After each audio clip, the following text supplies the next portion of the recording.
जय श्री कृष्णा। राधे राधे। जिन बच्चों के विवाह में लगातार देरी चल रही है और माता पिता द्वारा सभी प्रकार की कोशिश करने के बाद भी विवाह पक्का नहीं हो रहा है, तो आज हम ऐसे बच्चों के लिए पीली सरसों और कपूर का एक ऐसा सरल और घरेलू उपाय लेकर आए हैं जो आपको घर में ही करना है, लेकिन इसके करने से आपके बच्चों की कुंडली में गुरु और शुक्र जागृत होंगे, बलवान होंगे, एक्टिवेट होंगे और बच्चों के विवाह में आ रही सभी प्रकार की विघ्न बाधाएं समाप्त होंगी और बहुत जल्द विवाह के योग बनेंगे। यह उपाय आपको गुरुवार को करना है और इसे कोई भी कर सकता है। माता पिता अपने बच्चों के शीघ्र विवाह के लिए इस उपाय को कर सकते हैं और बच्चे स्वयं भी अपने विवाह के लिए इस उपाय को कर सकते हैं। बहन अपने भाई के लिए भी इस उपाय को कर सकती है और इसे घर में ही करना है। तो गुरुवार की इस शाम को आपको इस उपाय को करना है। जब संध्या काल या उसके बाद आरती बत्ती घर में लगाते हैं, उस समय आप इस उपाय को कर सकते हैं।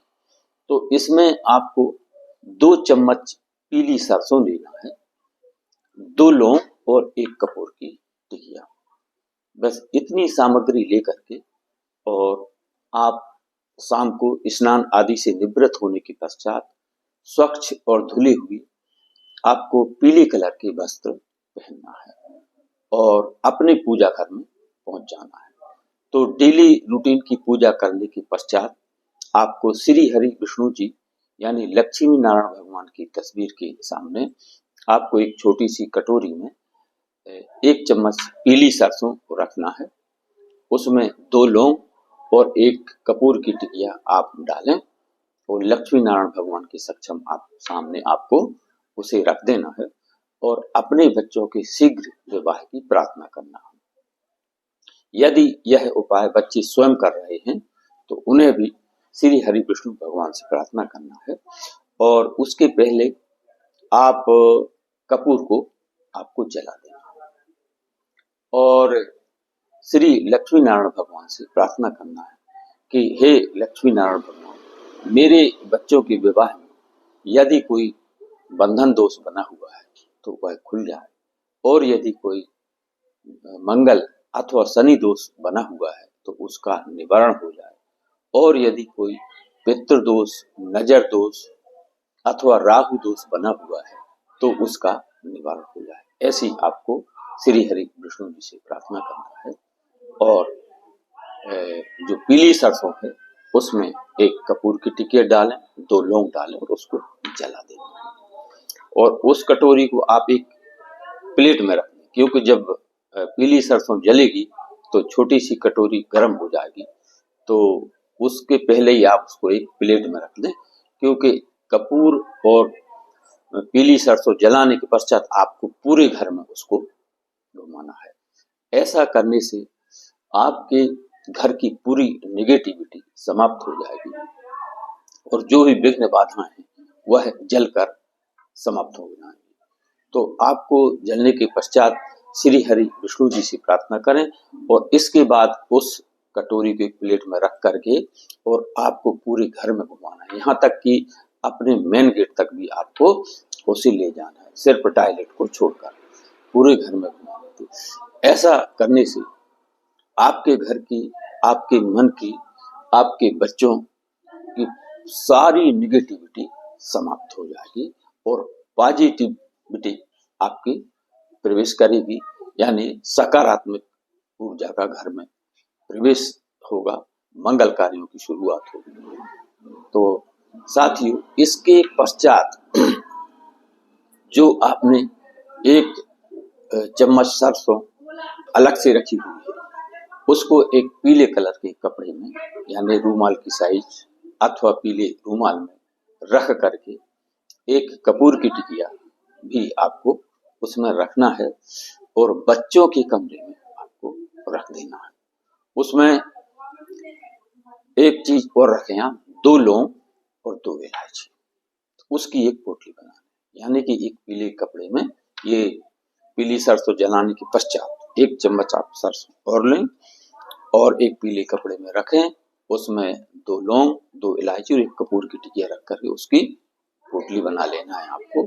और जिस कमरे में बच्चे रहते हैं उनके सिरा में किसी रैक या अलमारी पर आपको उसे रख देना है, और जिससे किसी अदर व्यक्ति की उस पर नजर न पड़े।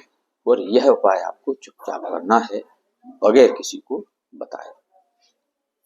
तो ऐसा करने से आपके बच्चों की सारी निगेटिव ऊर्जा समाप्त होगी, घर से बाहर हो जाएगी और सकारात्मक ऊर्जा और मंगल कार्यों का प्रवेश होगा। साथियों, होता क्या है, हमें पता ही नहीं चलता और कब हमारे बच्चे नजर दोष का शिकार हो जाते हैं। तो ये सब चीजों को करने से सारी चीज समाप्त होगी। तो कैसा ही बड़े से बड़ा पितृ दोष हो, बड़े से बड़ा नजर दोष हो, बड़े से बड़ा कुंडली दोष क्यों ना हो, अथवा ग्रह बाधा दोष क्यों ना हो, सारे दोष समाप्त हो करके और शीघ्र विवाह के योग बनेंगे। और इतना करने के पश्चात पुनः आपको अपने बच्चों के शीघ्र विवाह की प्रार्थना करना है कि हे लक्ष्मी नारायण भगवान, मेरे बच्चों के विवाह में यदि कोई बंधन दोष बना हुआ है तो वह खुल जाए, यदि कोई मंगल अथवा शनि दोष बना हुआ है तो उन सभी का निवारण हो जाए, और यदि कोई अन्य ग्रह बाधा दोष बना हुआ है तो उसका निवारण हो करके और शीघ्र विवाह के योग बन जाए, ऐसी प्रार्थना करना है। इसके पश्चात अपने ही पूजा घर में किसी भी पीले आसन पर आपको बैठ करके और श्री हरि विष्णु जी का एक बहुत ही सिद्ध और प्रचलित मंत्र बोलना है, ओम नमो भगवते वासुदेवाय। इस मंत्र का आपको 108 बार आपको जाप करना है, ओम नमो भगवते वासुदेवाय। साथियों, यदि बच्चे यह उपाय कर रहे हैं तो उन्हें भी इस मंत्र का जाप करना है, ओम नमो भगवते वासुदेवाय। 108 बार आपको मंत्र का जाप करें, चाहे किसी माला से कर लें अथवा चाहे अंगुलियों के से आप गिनती करके उसे करें, पर 108 बार आप ओम नमो भगवते वासुदेवाय मंत्र का जाप करें और पुनः अपने बच्चों के शीघ्र विवाह की आपको प्रार्थना करना है। तो साथियों, किसी भी गुरुवार को किया गया यह उपाय और गुरुवार की शाम में किया गया यह उपाय आपके बच्चों के विवाह में बनी हुई सभी प्रकार की विघ्न बाधाएं और कुंडली दोषों को समाप्त करके और शीघ्र विवाह के योग बना देगा। तो इस उपाय को जरूर करें। और एक छोटा सा निवेदन कि चैनल पर नए हैं तो सब्सक्राइब करें, बेल आइकन का बटन प्रेस करें, और जिससे इस तरह की शास्त्रसम्मत और सटीक जानकारी आप तक तुरंत पहुंच सके। अपने दोस्तों रिश्तेदारों को भी शेयर करें जिससे उनको भी इसका लाभ मिल सके और आप इस पुण्य कार्य में भागीदार बन सकें। साथियों, बच्चों का जो विवाह की समस्या है ये आजकल बहुत बड़ी ज्वलंत समस्या है, तो अपना कर्तव्य समझकर इसे अधिक से अधिक लोगों तक पहुंचाएं, क्योंकि ज्यादातर कुंडलियां ऐसी आती हैं कि जिसमें कोई ना कोई दोष बना हुआ है, चाहे वो मंगल हो, शनि हो, अथवा कुंडली के साथ में घर में राहु बैठ जाए तो वह भी विवाह में बहुत देरी कराता है। और यदि शनि कुंडली में है तो शनि बहुत ही स्लो ग्रह है, सबसे धीरे चलने वाला प्लानेट है, वह भी विवाह में देरी कराता है। तो ऐसा करने से सभी प्रकार के ग्रह दोषों का निवारण होगा और कुंडली में शुक्र और गुरु जागृत होंगे और बहुत जल्द विवाह के योग बनेंगे। जय श्री कृष्णा, राधे राधे। वीडियो पसंद आए तो लाइक, शेयर और सब्सक्राइब करें। अपने दोस्तों रिश्तेदारों को शेयर करें जिससे उनको भी इसका लाभ मिल सके। धन्यवाद।